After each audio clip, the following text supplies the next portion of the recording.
को छेड़ना।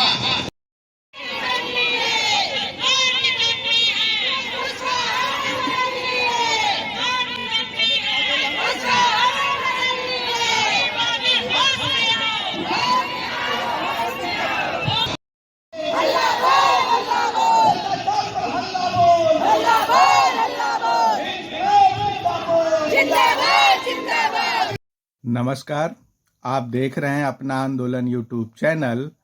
आशा आंदोलन को आप सपोर्ट करिए, अपना आंदोलन यूट्यूब चैनल को सब्सक्राइब करिए। आइए सुनते हैं एक्टू के प्रदेश सचिव कॉमरेड अनिल वर्मा को। बहनों, आज जिन सवालों को लेके ये धरना आपका चल रहा है, इस धरने से जिन मांगों को आप सरकार से कर रही हैं, आप ये समझिए, ये सरकारें जो मोदी और जोगी की सरकार है, ये जिस तरह की सरकारें हैं, ये निकम्मेपन से भी ज़्यादा निकम्मी सरकारें हैं। इन्होंने तमाम जनता की सुविधाओं के खिलाफ एक जंग छेड़ दिया है।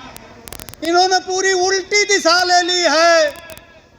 लोगों को देने के बजाय लोगों से छीनना इन्होंने शुरू किया। तमाम जगह कर्मचारियों ने लड़कर पुरानी पेंशन बहाल करवाई थी। अभी जिन राज्यों में चुन के आए हैं, उनकी पेंशन फिर से नई पेंशन में बदल दिया। स्कीम वर्कर्स, जिसमें बड़े पैमाने पर तमाम जो सुविधाएं जनता को मिली हुई हैं, जो सब्सिडी थी, खाद्यान्नों की सब्सिडी, आपको जो तमाम हॉस्पिटल की दवाओं से लेकर तमाम जो अस्पतालों में कर्मचारियों की नियुक्तियां थी, इन्होंने पूरा बंद कर दिया है। आज एएनएम जेएनएम से लेकर डॉक्टर तक ठेके में रखे जा रहे हैं। ऐसे में इन सरकारों से एक बड़ी लड़ाई और बड़ा संघर्ष हमको छेड़ना है।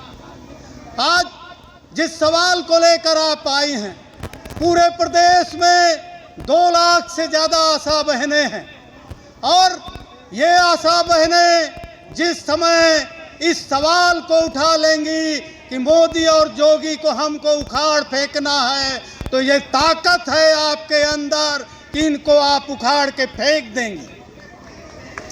आपकी पहुंच हर घर और हर दरवाजे तक। ये जिसकी सशक्तिकरण की बात करते हैं, ये उसके खिलाफ काम करते हैं। महिला सशक्तिकरण के नाम पर इन्होंने उज्ज्वला से लेकर महिलाओं को तमाम घर देने से लेकर इस तरह की बातें की, लेकिन इनकी ये सारी योजनाएं भ्रष्टाचार की भेंट चढ़ गई। 400 का सिलेंडर आज 1200 रुपये का कर दिया और कह रहे हैं कि हम गैस दे रहे हैं, लोगों को उज्ज्वला दे रहे हैं। आयुष्मान कार्ड बनाने का काम, जिस काम को अभी तक हॉस्पिटल से लेकर तमाम दूसरे लोग करते थे, उस काम को भी आशाओं को दे दिया। 5 कामों के लिए 2005 में WHO ने इस काम को खास करके जननी सुरक्षा योजना के लिए आपको तय किया था, और आज 50-55 काम आपके जिम्मे कर दिए गए हैं।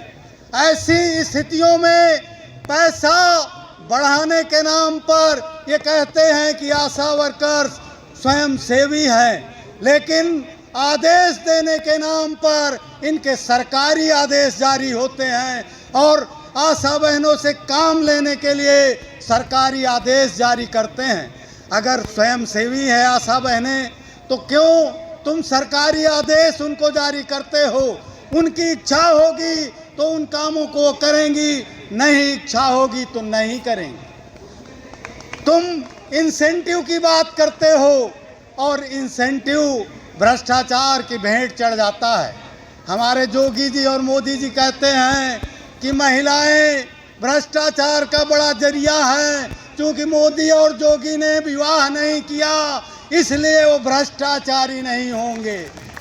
तो इसका मतलब जो शादीशुदा लोग हैं वही केवल भ्रष्टाचार करते हैं। महिलाओं के ऊपर इनका ये सीधा हमला है, जिसके खिलाफ भी आपको जवाब देना है कि तुमसे ज़्यादा भ्रष्टाचारी दुनिया में कोई नहीं है। इस देश का प्रधानमंत्री एक दिन में 4 से 5 लाख रुपए के कपड़े बदलता है। कहाँ से आता है? पैसा कर्मचारियों को देने के लिए नहीं है, लेकिन इनके जो टाटा बिरला, सिंघानिया और अडानी और अंबानी हैं, उनके लिए ये अरबों रुपए की छूट, बैंक का ब्याज और बैंक की किस्तें माफ़ कर देते हैं। कहते हैं बजट नहीं है इसलिए हम स्कीम वर्कर्स को पैसा नहीं दे पा रहे। आज आप देखिए उठाकर इन्हीं की बजट की न्यूज़ें, तो 50 लाख करोड़ रुपया केवल अडानी का इन्होंने माफ़ कर दिया। पूरे देश के तमाम जो सरकारी विभाग हैं उनको इन्होंने अडानी और अंबानी को औने पौने दामों में बेच दिया। उनके जो कर्मचारी हैं उनकी छटनी कर दी। सबसे बड़ा सेक्टर हिंदुस्तान का रेल, उस रेल सेक्टर को इन्होंने पूरा बेच दिया। स्टेशन बेच दिया, भेल बेच दिया, तेल बेच दिया। सरकार अब केवल नाम के लिए काम करेगी, बाकी के काम अडानी अंबानी करेंगे। आज अस्पतालों को भी ये एनजीओ को देने की बात कर रहे हैं, ये पीपीपी मॉडल में चलाने की बात कर रहे हैं, और तमाम जो लगे हुए कर्मचारी हैं उनको छांट के उनको ठेका कर्मचारी में बदलने का काम करने जा रहे हैं। आज ये आप अपनी लड़ाई अकेले नहीं लड़ रही, इस प्रदेश के पूरे स्वास्थ्य विभाग को सुधारने की लड़ाई आप लड़ रही हैं, और इस बात को लेके आप आई हैं इस प्रदेश में। ये 3 दिन का धरना केवल ये मान के मत चलिए कि हमने 3 दिन का ऐलान किया है तो इन 3 दिन में कुछ है कर देंगे।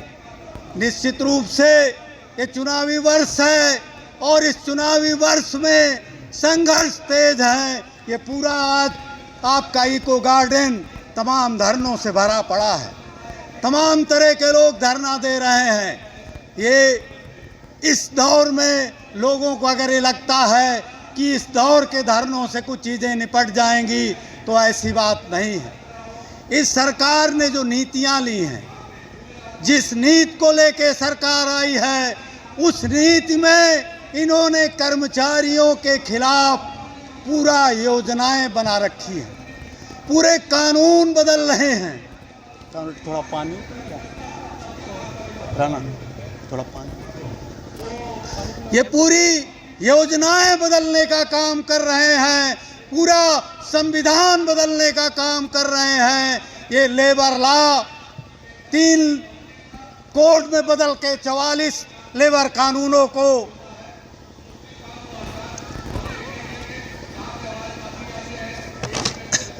44 लेबर कानूनों को ये 3 कोड में बदल के उनको संसद से पारित कर चुके हैं, लेकिन हिंदुस्तान के मजदूरों ने इनको लड़के उन कोड को लागू नहीं होने दिया। आपने देखा पिछले साल पूरे 1 साल तक किसानों ने अपना डंडा झंडा दिल्ली की सड़कों पे गाड़ दिया था। ये 3 कानून किसानों के पक्ष की बात करते हुए लाए थे, लेकिन वो कानून अडानी और अंबानी के लिए थे, जिसको किसानों ने दिल्ली जाम करके वापस करवाया। मजदूरों ने अपनी लड़ाई लड़के उनके कोडों को रोक रखा है, लेकिन ये जो लड़ाई है इतनी आसान और इतनी सरल नहीं है। आज हम इस बात को बताने सरकार से आए हैं, मोदी जोगी से बताने आए हैं कि महिलाओं को अगर तुम कमज़ोर समझते हो तो इस बात को छोड़ दो। अगर वो घर परिवार चला सकती हैं तो तुम्हारी सरकार को भी उखाड़ के फेंक सकती हैं। वो इबोला और कोरोना से लड़के अगर उसको भगा सकती हैं तो तुम्हारे जैसे कोढ़ को भी भगाने का काम आशाएं करेंगी। इस बात को लेके लखनऊ की सड़कों पे आशाएं उतरी आज ये एक बीमारी हो गए हैं इस देश के लिए योगी और मोदी जैसे लोग, और इसको ठीक करने का काम भी आशाएं ही करेंगी। हमारे इसी लाल झंडे की ताकत के बल पर बिहार की बहनों ने 31 दिन तक हड़ताल की और अपनी मांगों को मनवाया और 11,000 रुपया मानदेय लागू करवाया है बिहार के अंदर। इसी लाल झंडे की एकटू की ताकत ने हम उत्तर प्रदेश में अभी नया संगठन बनाए हैं। अभी 2 साल ही हुए हैं, लेकिन इन 2 सालों में हम 75 जिलों के इस प्रदेश में तमाम जगह तक पहुँचे हैं, और जहाँ नहीं पहुँचे जो बहनें आई हैं ये उसको पहुँचाने का काम करेंगी। भाई विजय विद्रोही जी हमारे रात दिन आपके इस काम में लगे हुए हैं, आपकी बात वो सोते जागते करते हैं। हम लोगों से जब भी फ़ोन पे बात होती है तो कैसे आशा वर्कर्स यूनियन को खड़ा किया जाए और कैसे आशा वर्कर्स की लड़ाई को मंजिल तक पहुंचाया जाए, उस काम में वो लगे हैं। उसमें आपके बड़े सहयोग की ज़रूरत है। आप इस संगठन को मजबूत करिए, इसका मेंबर बनिए और इस लड़ाई की अगुआ और योद्धा आप बनिए। और निश्चित रूप से इस काम को जिस दिन आप करना शुरू करेंगी तो इन सरकारों को खदेड़ने में देर नहीं लगेगी। ये जिस तरह से महिला सशक्तिकरण का नाम लेके आए, हम इनसे पूछना चाहते हैं कि 2,000 रुपया देकर आशा बहनों को, 4,000 रुपया दे के आंगनवाड़ी की बहनों को, 2,000 रुपया मिड डे मील की बहनों को दे करके कौन सा महिला सशक्तिकरण तुम करना चाहते हो? आशा बहनें जिस तरह से पुलिस की 24 घंटे की ड्यूटी है उसी तरह की 24 घंटे की ड्यूटी करती हैं, और देश में जिस तरह से फोर्स इसेंशियल सर्विस है उसी तरह से हेल्थ भी इसेंशियल सर्विस है। और इसेंशियल सर्विस अगर है तो उनको इसेंशियल मांगे आप क्यों नहीं दे रहे, इस बात को भी कहने हम आए हैं। आज बड़े पैमाने पर ये राम राज की बात करते हैं। हम कहना चाहते हैं कि ये नारा लगा रहे हैं कि जो राम को लाए हैं हम उनको लाएंगे। इन्होंने तो नास्तिकों की भी नाक काट दी। ये राम को लेके आए हैं, कहते हैं अरे राम तुम्हारे लाने से आए हैं। राम इस देश की माटी में रचे बसे हैं और तुम कह रहे हो कि तुम राम को लेके आए हो। तुमने राम की बेइज्जती की है, तुमने राम राज की बेइज्जती की है। तुम तो जो है रावण का राज स्थापित कर रहे हो। तुम्हारे राज में हिंदुस्तान की वो पहलवान बहनें, आपको याद होगा इसी साल 2-3 महीने पहले दिल्ली की सड़कों पर जिनको पुलिस वाले घसीट रहे थे, ये तुम्हारा राम राज्य है। जो इस देश के लिए मेडल लेके आई थी वो दुनिया के पैमाने की जो है मानी हुई पहलवान, उनको तुम्हारी पुलिस ने खदेड़ने का काम किया और तुम राम राज की बात करते हो। इतना खराब तो रावण ने भी सीता के साथ व्यवहार नहीं किया था जितना खराब व्यवहार दिल्ली की पुलिस ने उन पहलवान बहनों के साथ किया था।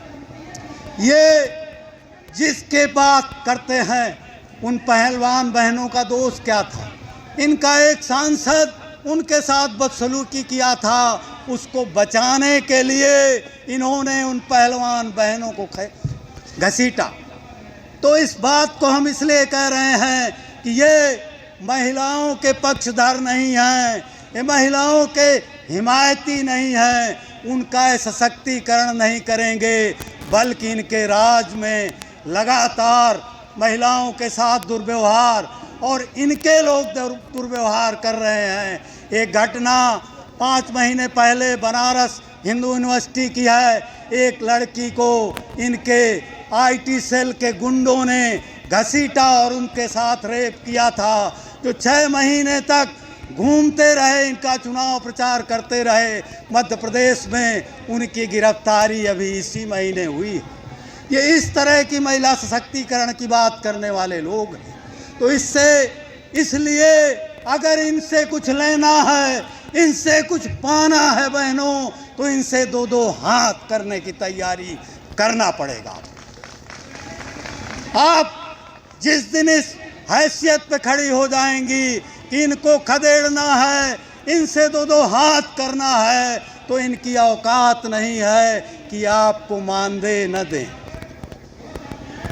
आज एक बात हम कहना चाहते हैं, 45वां श्रम सम्मेलन, प्रधानमंत्री की अध्यक्षता में श्रम सम्मेलन होता है, जिसमें इंटरनेशनल लेबर ऑर्गेनाइजेशन और हिंदुस्तान के जो मान्यता प्राप्त महासंघ होते हैं, जिनमें हमारा महासंघ भी सरकार से मान्यता प्राप्त है।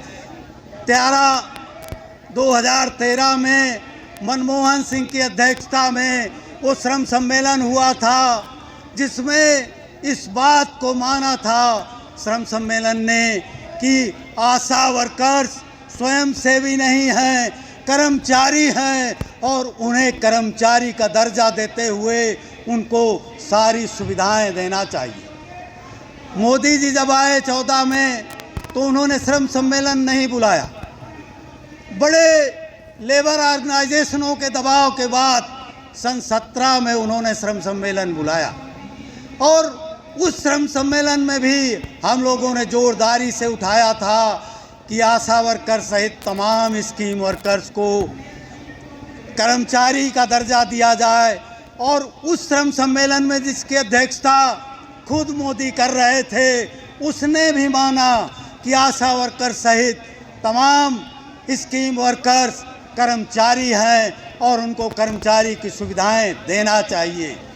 इसके बावजूद आज 2024 की इस जनवरी के अंतिम दिन हम लोग बैठे हैं, अभी तक दूसरा श्रम सम्मेलन मोदी जी ने नहीं बुलाया। 10 साल हो गए, मोदी जी को केवल 17 में एक श्रम सम्मेलन बुलाया था, जबकि श्रम सम्मेलन का कानून है कि वो हर साल बुलाया जाता है और उसमें कर्मचारियों के पक्ष की बातें होती हैं और उनको सरकारें लागू करती हैं। इन्होंने 17 के श्रम सम्मेलन की जो संस्तुतियाँ थी उनको भी नहीं लागू किया, जिसमें कर्मचारी का दर्जा देने की बात थी, और उसके बाद से आज तक श्रम सम्मेलन नहीं बुलाया। तो इस धरने के माध्यम से इस बात की भी हम मांग करते हैं कि श्रम सम्मेलन बुलाओ और जो आपने माना था कर्मचारी देने का दर्जा की बात कही थी उसको दो।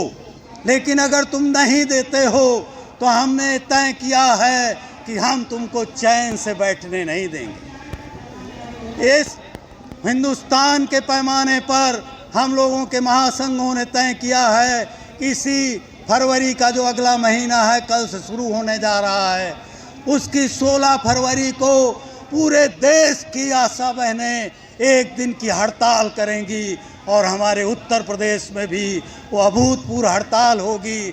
इसको नोट करके जाइए कि 16 फरवरी को एक दिन की हड़ताल आप पूरा PSC CSC बंद करेंगी, उनके तालाबंदी करेंगी और इस सरकार की मनमानी नहीं चलने देंगी। इस बात को आप करने की तैयारी करके इन 3 दिनों में जाइए।